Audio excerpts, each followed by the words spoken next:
चुटकी भर से नूरा मांगबे बाबा चुनरी भये अनमोल जी। चुटकी भर से नूरा मांगबे बाबा चुनरी भये अनमोल जी।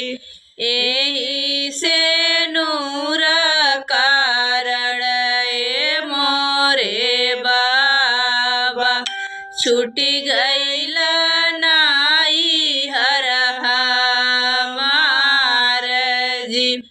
एही से नूर कारण मोरे बाबा छूटी गईले